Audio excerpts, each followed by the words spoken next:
I was just watching this very interesting video where young college students got arrested for DWI, and they weren't drunk. They did not take any, basically nothing, no alcohol. They also accused them of taking marijuana, weed, cannabis. And not only did their breathalyzer come back clean, they even winded up taking a blood test. Well, this was later, and that came back clean.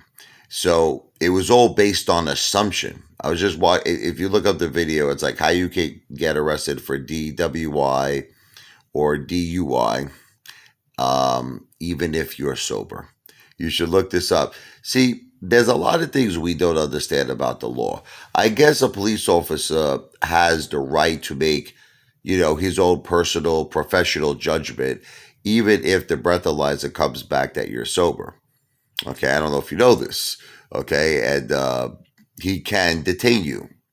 See, police officers have a right, and I never knew this, by the way, to detain anybody. I believe it's for up to, it could be 48 hours, but it might be 24 hours.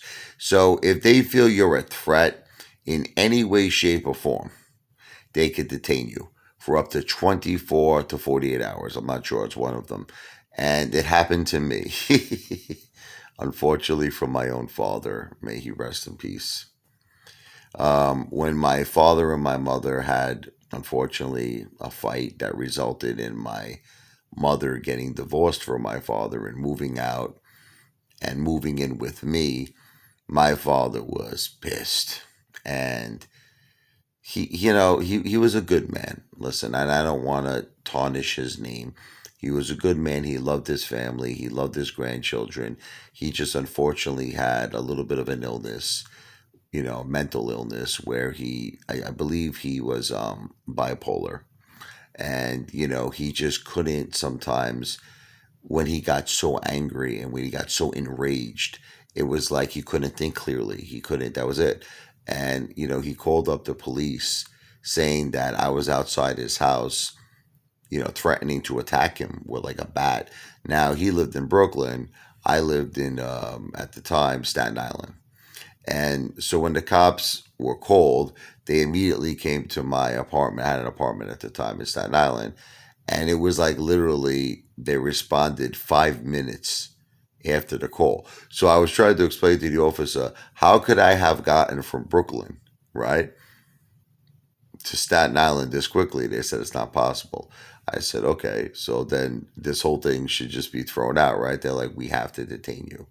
Whenever there is a threat on a senior citizen, you have to be detained. I say, do you have any evidence that I was there? Nope. I don't need it. So I had firsthand experience with this. So sometimes you can be completely innocent. You can not on the influence of alcohol, not on the influence of drugs, and you could still be arrested for DWI or DUI, driving under the influence. And it's at the cops' discretion to make that call. So crazy world we live in, right? I mean, those cases ultimately did get dropped out, but these kids had to spend, these college kids had to spend thousands of dollars. They had to get lawyers, they had to get blood tests. It took months and months and months. One girl lost her job, I mean, it's crazy. And they were innocent. So, crazy world we live in.